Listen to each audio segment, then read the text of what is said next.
Olá, seja bem-vindo a mais um episódio do BlueSoft Podcast.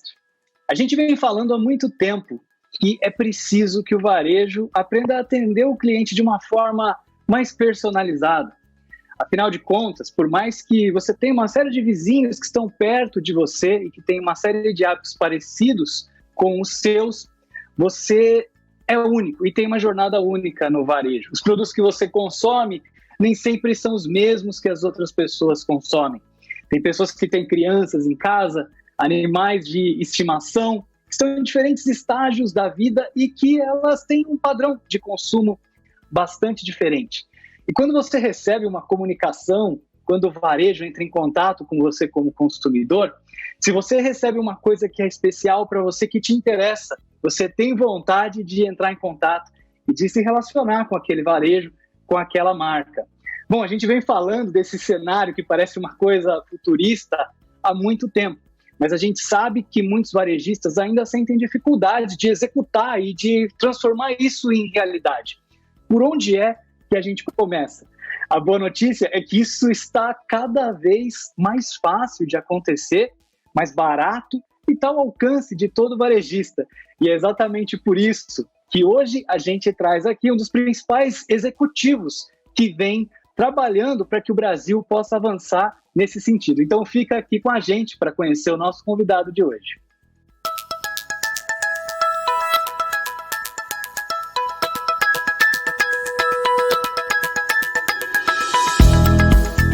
Muito bem, então hoje eu estou aqui com o Danilo, que é Managing Partner da Props. Danilo, muito obrigado aqui por ter aceito o nosso convite para falar sobre esse tema tão relevante aqui para os nossos clientes da BlueSoft.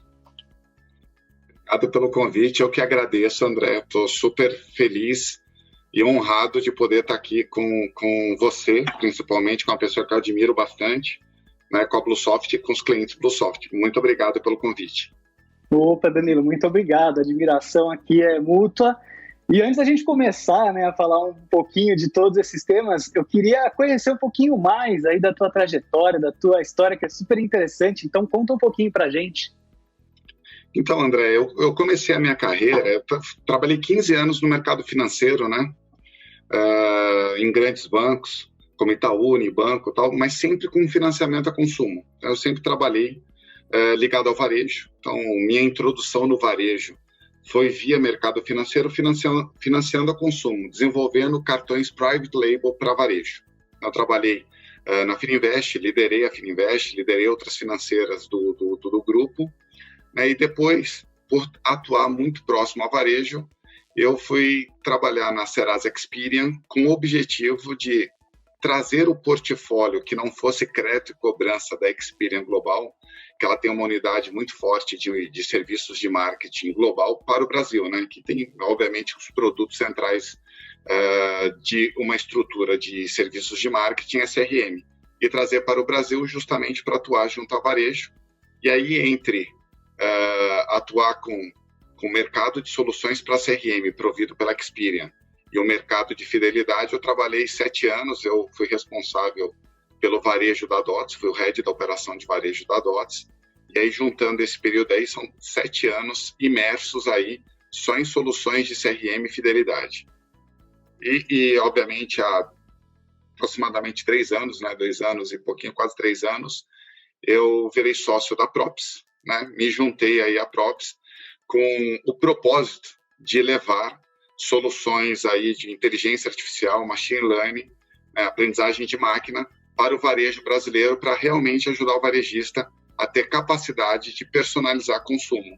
E esse é o meu propósito e meu desafio aqui, que a gente tem feito no nosso dia a dia. Muito bom, Danilo. Parabéns aí, trajetória realmente incrível. E depois aí de todos esses anos, né, estudando e executando todas essas práticas, conta pra gente essa história toda de CRM, de entender o consumidor, realmente dá impacto nas vendas? Tem um bom resultado? Como é que tem sido a sua experiência?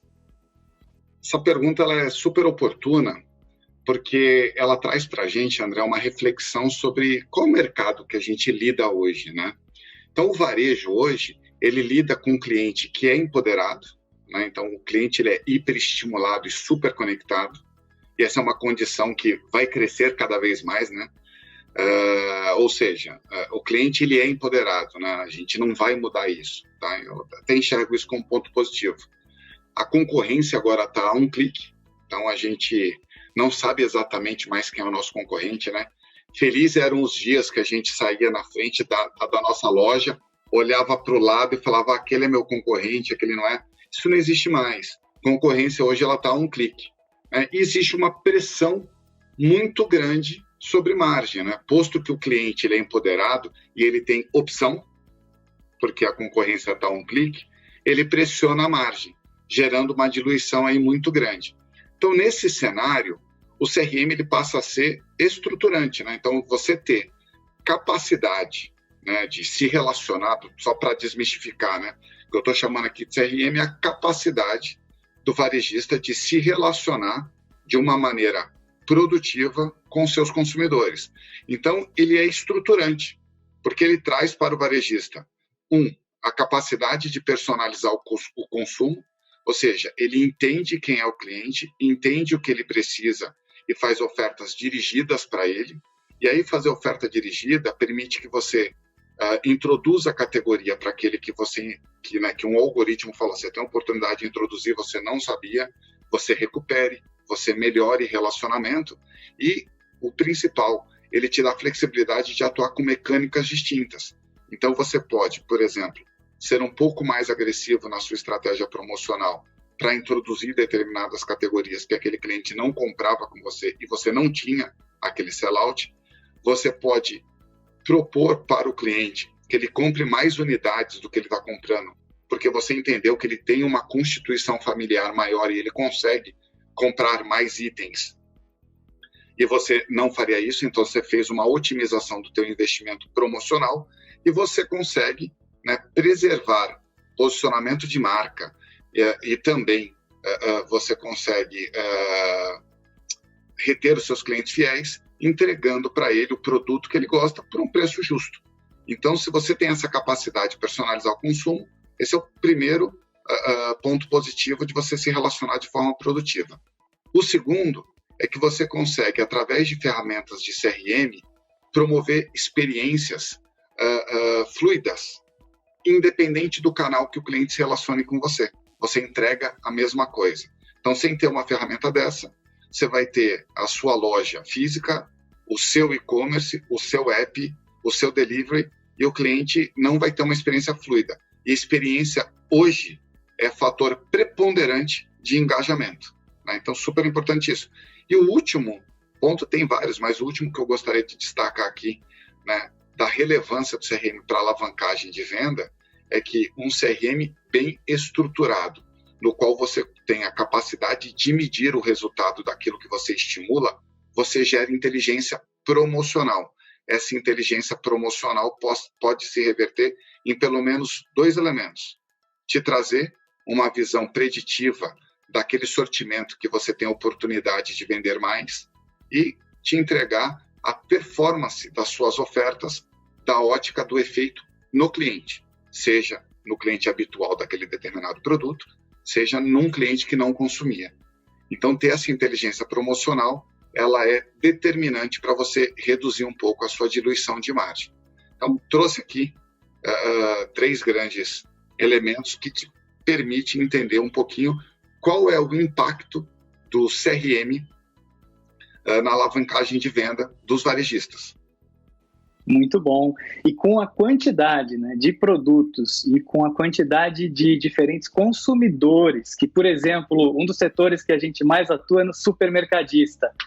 Pela quantidade de consumidores que o supermercado atende, fazer isso de formas mais manuais e bem feito é um desafio praticamente impossível, né? Com a quantidade de categorias, de SKUs e entender o perfil de cada consumidor. Então, o uso da tecnologia nesse momento, eu imagino que se torna exatamente crucial para que a gente consiga executar tudo isso que você acabou de falar, né? E às vezes é muito mais complexo do que a gente pode imaginar, porque não basta oferecer promoções somente dos mesmos produtos que aquele consumidor já compraria de qualquer maneira, né? Tem toda essa questão de como que a gente pode explorar da melhor maneira o mix para fazer essa promoção que você chamou aí de promoção inteligente. Então, realmente um desafio bastante grande, mas que hoje já é possível de ser executado. E outro ponto que você tocou, Danilo, muito interessante, é a questão do online, a questão do e-commerce. Eu queria aproveitar para a gente pegar um gancho aqui,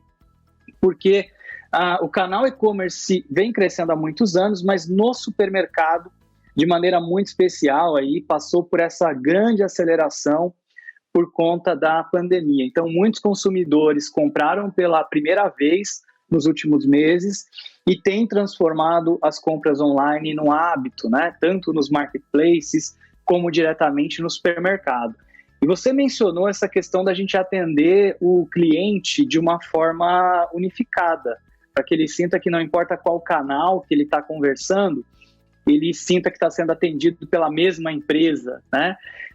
E de uma maneira ali realmente integrada. E esse é um desafio, porque o cliente está em muitos lugares diferentes hoje, ainda que ele fale com a mesma empresa, né? Tem supermercado que atende por WhatsApp, que atende por marketplace, que atende diretamente no site dele, que atende nas diferentes lojas físicas, e o cliente no final, se ele comprou na loja física, mas ele quer devolver em outra unidade, ele quer que isso funcione bem, se ele comprou na internet e precisa trocar na loja, ele também quer ser atendido, né?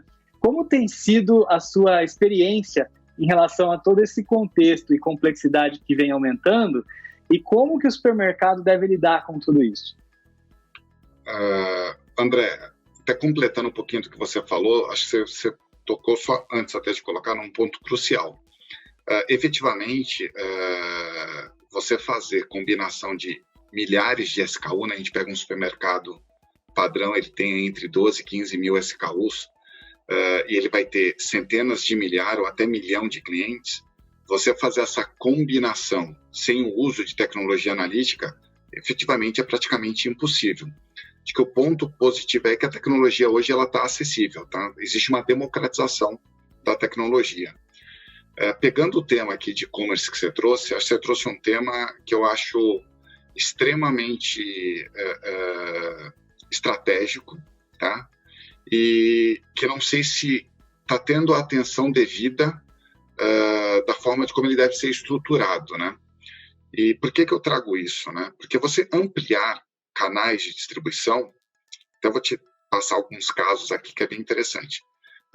Para você ampliar canais de distribuição, você precisa primeiro entender de onde vem a audiência que vai comprar naquele determinado canal.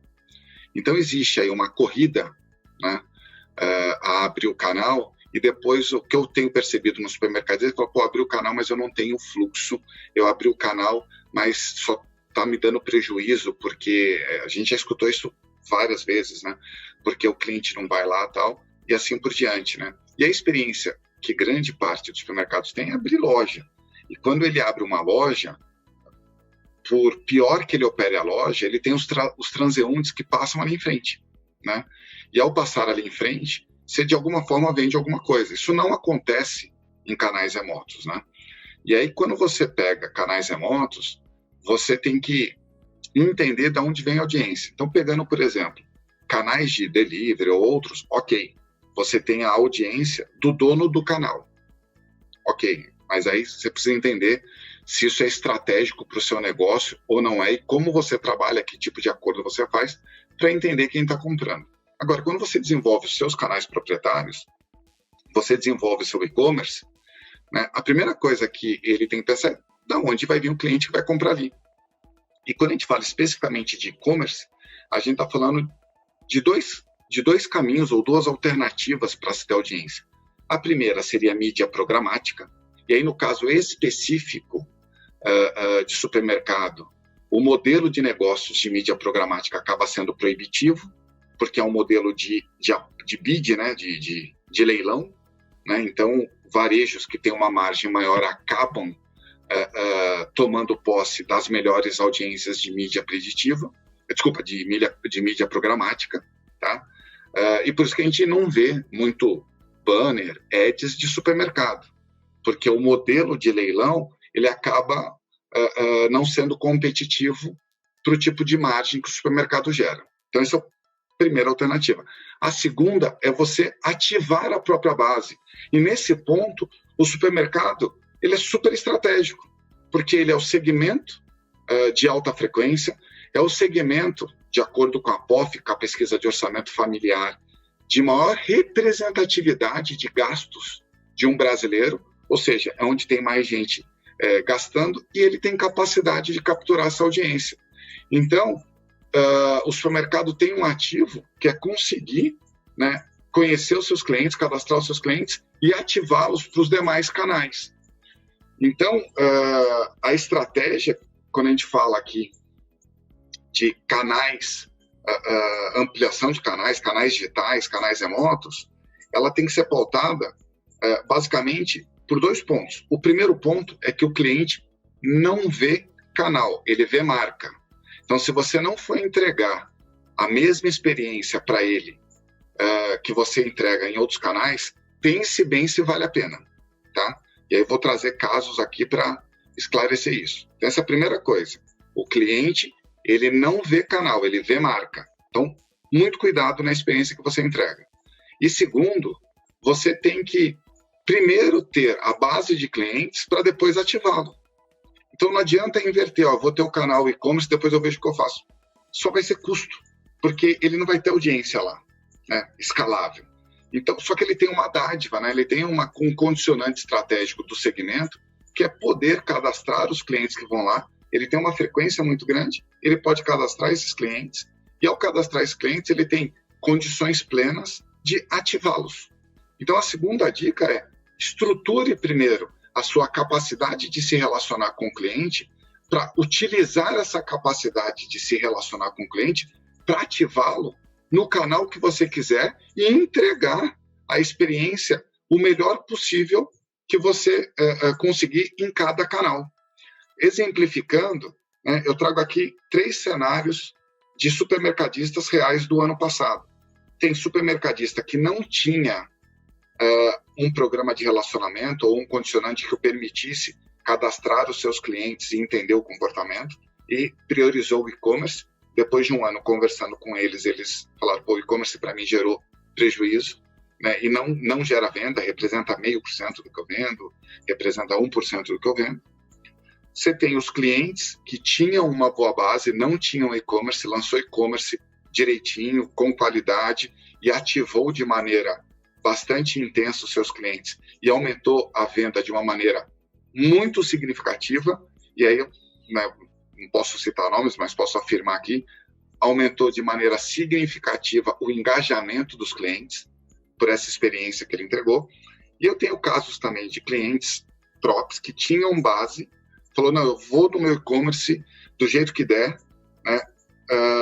Não prestou muita atenção ou não investiu muita energia na experiência, então teve problemas de ruptura, problemas de logística, problemas de entrega, e ele, além de não ter ampliado venda, aconteceu um fenômeno que deve estar acontecendo com vários, e eles não sabem: o cliente que era muito engajado com a operação de loja perdeu o engajamento. Perdeu o engajamento. Isso ratifica que o cliente não vê canal, ele vê marca. Então, a má experiência que ele teve no e-commerce diminuiu o relacionamento dele com a loja.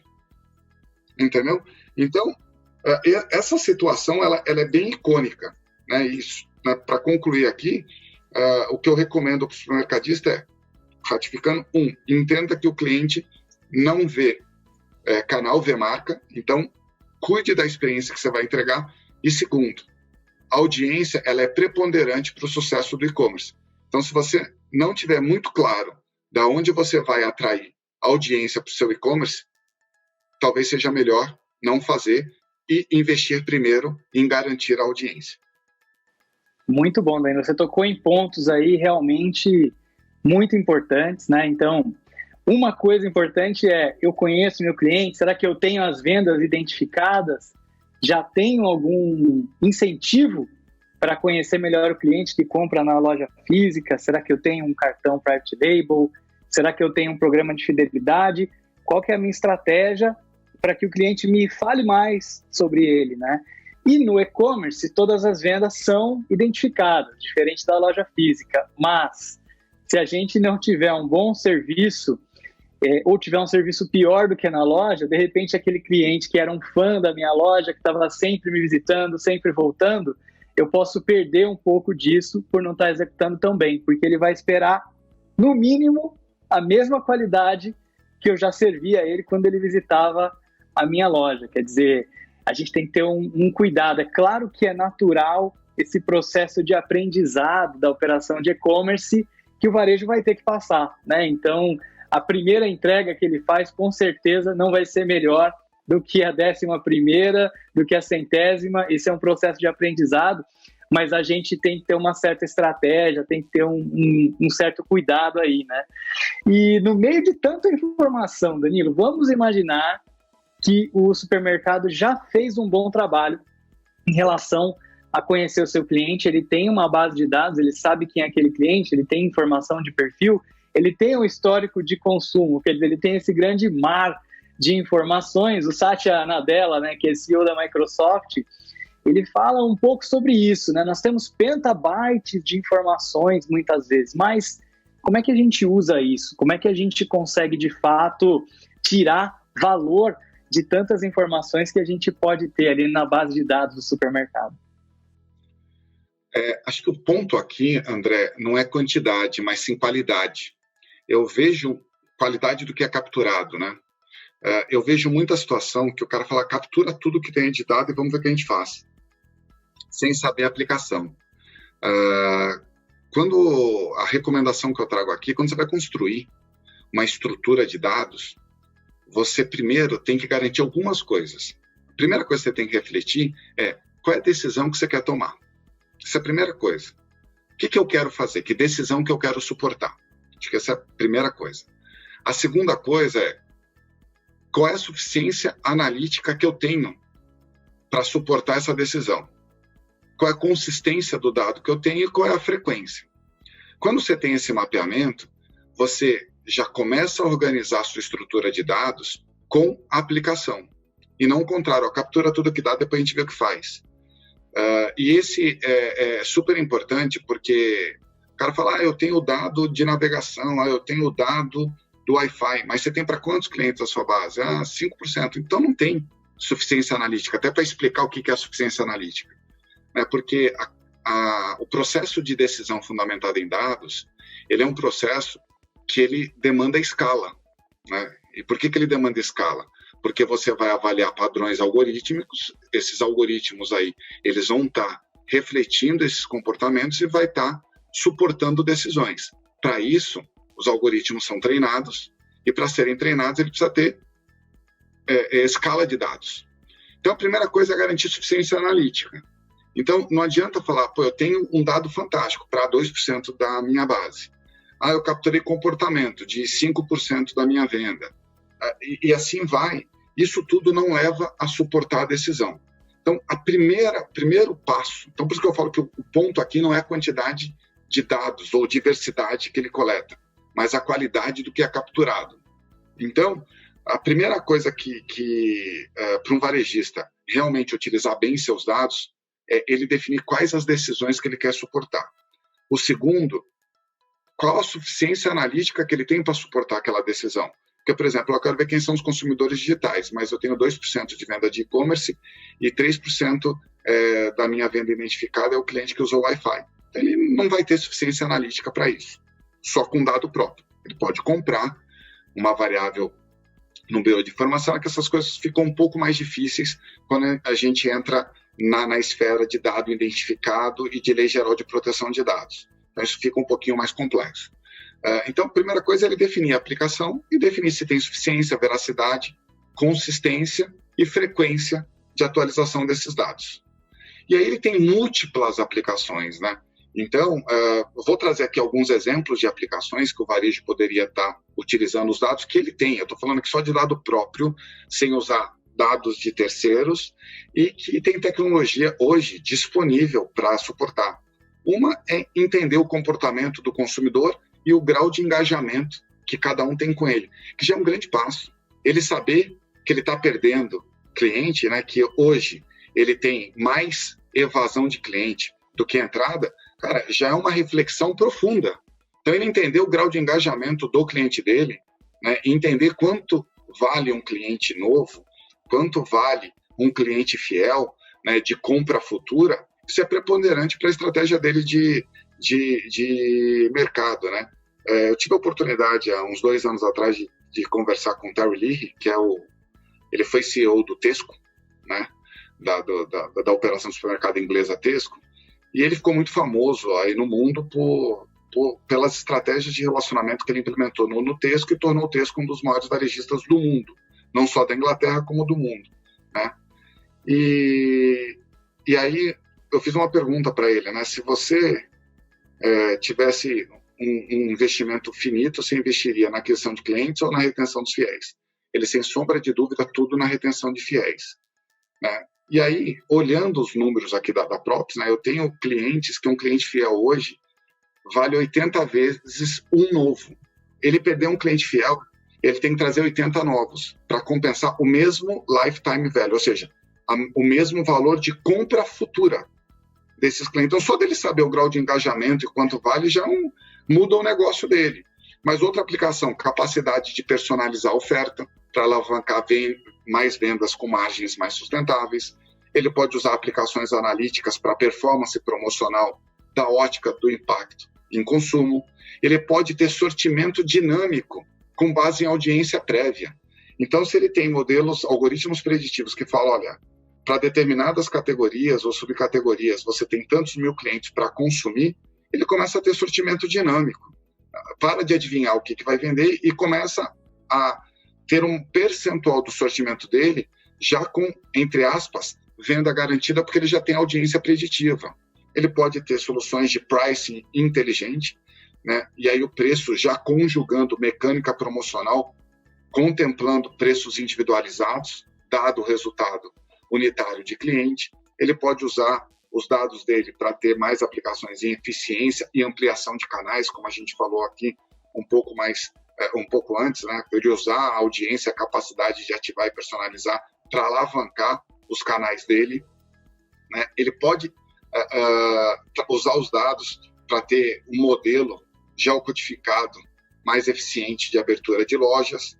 Ele pode melhorar a produtividade logística, não só de entrega, mas a logística do CD dele com loja e assim por diante. Você vê que todas essas aplicações que eu estou te falando são aplicações usando única e exclusivamente dados que o varejista já tem, são dados que ele consegue ter sustentabilidade analítica e que existem soluções democratizadas para ele conseguir aplicar isso no negócio dele. E não tenho dúvida alguma, no cenário que a gente vive hoje de alta concorrência, com uma pressão absurda sobre margem, você ser cada vez mais eficiente é uma condição não só de sobrevivência, mas de rentabilidade. Com certeza. Não, são inúmeros os benefícios e você tocou aí em coisas muito interessantes, né? O exemplo da Tesco, inclusive nós temos uma série chamada Gigantes do Varejo, Danilo, em que a gente estuda as empresas de capital aberto e faz uma pequena análise, né? Nós já fizemos da Tesco, extremamente interessante a companhia. E tocando num ponto que você comentou, o último que a gente preparou foi de uma companhia chamada BJ's Wholesale, né?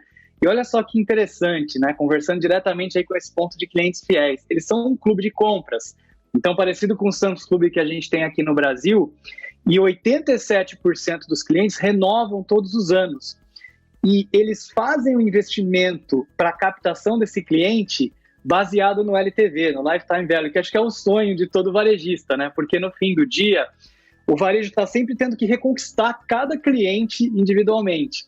E nesse caso, por conta da anuidade, né, que acaba sendo uma grande tendência, a gente vê aí a Amazon Prime e os marketplaces também trazendo essa questão de fidelizar o cliente através de uma anuidade, né? Uma vez que eu sou membro, eu vou dar preferência para comprar aqui.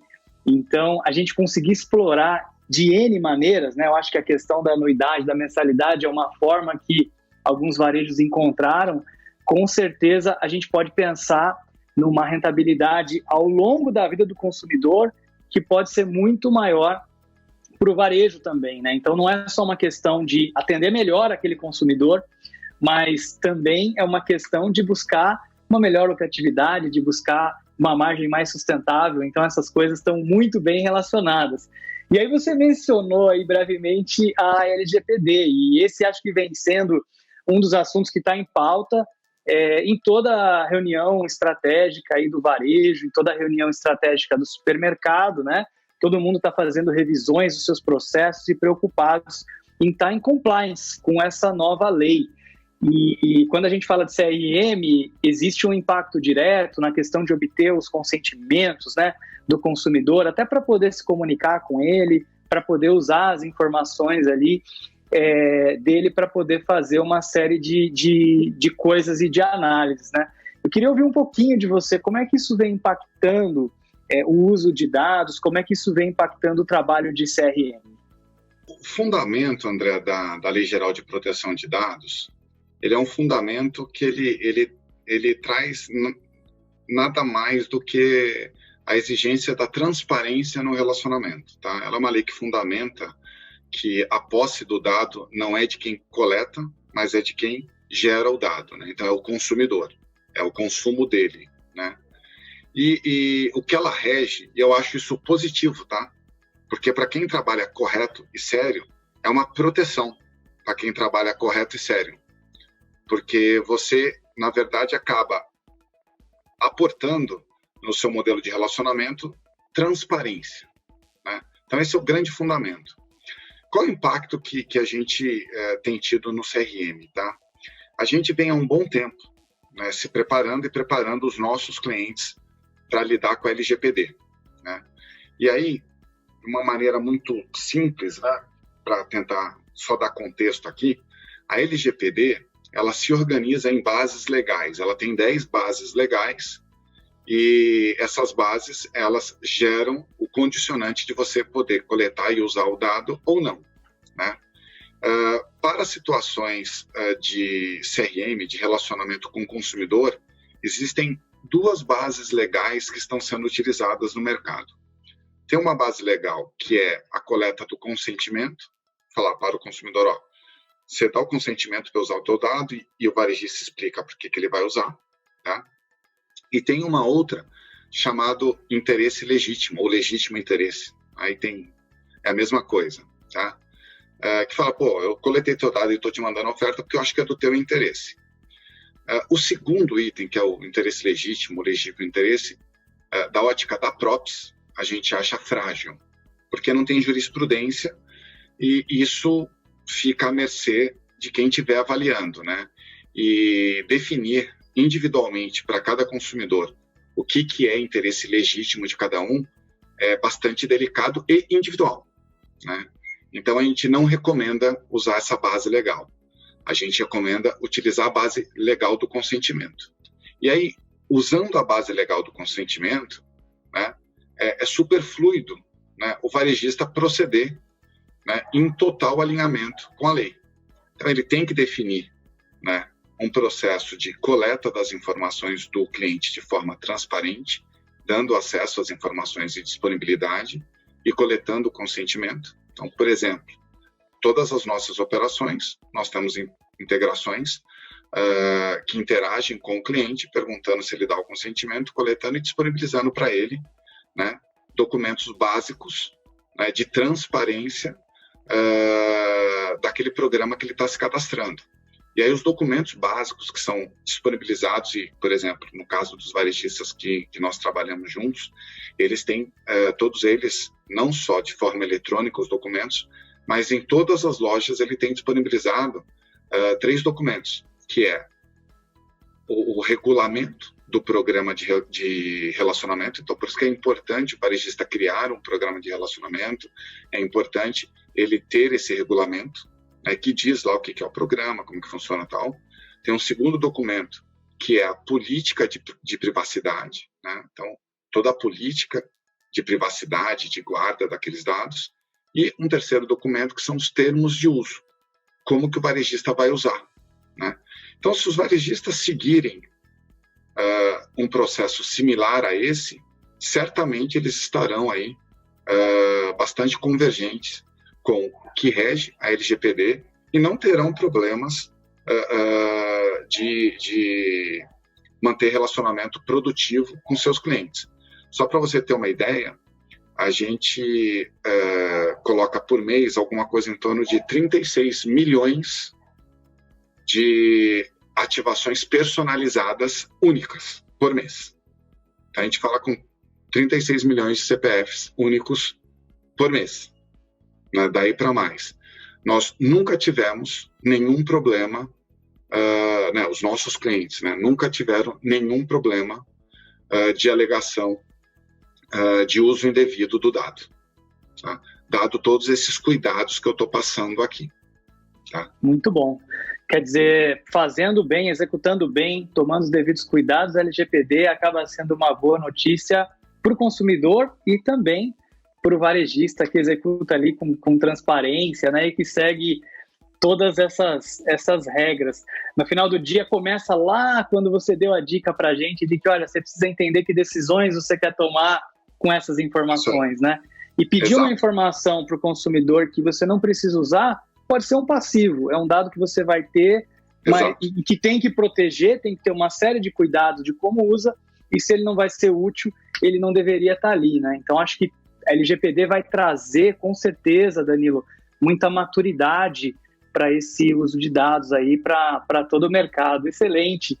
E eu acabei ficando curioso também para ouvir um pouquinho como é que tem sido a sua experiência aí em relação à mudança que aconteceu nesse período todo de enfrentamento da pandemia, né? A gente ouviu muita gente falar que os setores evoluíram 5 anos ali em poucos meses, né? Você teve essa mesma sensação aí na Props em relação aos clientes, em relação ao trabalho que vem sendo feito de relacionamento com os clientes? Houve uma adoção e uma evolução acelerada nesse período? Sim, né? É bem interessante essa pergunta, né? Eu, por princípio, né, costumo dizer que você gastar energia para pensar besteira ou para pensar coisas boas é a mesma energia, né? O mesmo tempo, né? Então eu foco em pensar nas coisas boas, então eu sou otimista por propósito, né? E tem coisas relevantes que aconteceram, obviamente com um estímulo não desejado, né? A gente preferia um outro estímulo que não fosse uma pandemia, mas coisas positivas que aconteceram em termos de adoção de tecnologia e de evolução, né? Pegando aí a nossa experiência aqui, tá? Teve uma evolução muito grande na maturidade de ativação de clientes. Então, os varejistas se organizaram melhor para se relacionar com seus clientes. Um exemplo, né? Num primeiro momento, o principal foco, né, de relacionamento que eles estabeleceram de uma forma muito produtiva, né? Eles trabalharam muito a informação. Então, início de março, um ano atrás, né? Ali, final de março, início de abril, onde a população estava perdida, né? Estava com problema de informação. Utilizou-se muito a tecnologia de acionamento de cliente, e aí múltiplos acionamentos, canal, push, várias coisas, para levar informação, né? E aí explicando se a loja ia estar aberta ou não ia estar aberta, que canal que ele estava, o que ele não estava, quais os protocolos que eles estavam adotando para cuidar e levar segurança nos pontos de venda. Então isso foi muito bem sucedido, porque encadeou na sequência a adoção de novos canais. Então a segunda onda aí de aplicação de inteligência analítica, e aí quem já tinha isso saiu na frente, né? Foi como ativar os canais de uma maneira mais produtiva. Então, ativou-se muitos canais digitais, independente se é e-commerce, delivery ou outros, de uma forma muito mais produtiva e inteligente, com uma visão mais organizada de demanda e logística. Então, muita gente falou, não, é que teve alta demanda, por isso que teve ruptura. Teve alta demanda, mas também não tinha inteligência analítica. Então, você não conseguiu, você teve alta demanda, não tinha inteligência, você não se preparou, deu ruptura. Então, quem tinha inteligência analítica, se preparou, sofreu menos e, por consequência, vendeu mais, né? E foram mais ágeis na readequação promocional. Então, a partir de julho, agosto, né, o mercado começou a se estabilizar, começou a ampliar novamente o promo share, e aí você tinha duas opções: ou você entrava no modelo de preço médio no mercado, né, olhando o mercado e vendo, ou você se readequava promocionalmente de forma inteligente, para que você conseguisse não só ampliar a venda, mas manter, né, suas margens sustentáveis. Então, eles utilizaram a inteligência analítica de uma maneira muito inteligente, como nunca tinham feito, nessa readequação promocional a partir de agosto, tal, atingindo aí seu pico de maturidade ali na Black Friday e Natal, né? E aí, outras tecnologias que para mim não era frequente, né, e muitas delas que utilizam inteligência artificial, utilizam aprendizagem de máquina, também ganharam espaço nesse processo. Então, você teve aí a inteligência analítica sendo muito mais utilizada do que em 2019, 2018, justamente para melhorar a comunicação, melhorar a inteligência de ativação de canais digitais e readequação promocional. Mas você teve o crescimento de outras aplicações com inteligência artificial de uma maneira bastante profunda. As próprias soluções de delivery, né? Várias soluções de delivery que utilizam muito desse tipo de coisa, soluções de logística, que cresceu bastante, até por conta da demanda de crescimento, né, das vendas digitais, né, e pagamentos não presenciais ou pagamentos digitais, pagamentos sem contato. O wallet teve também muito crescimento ao longo de 2020.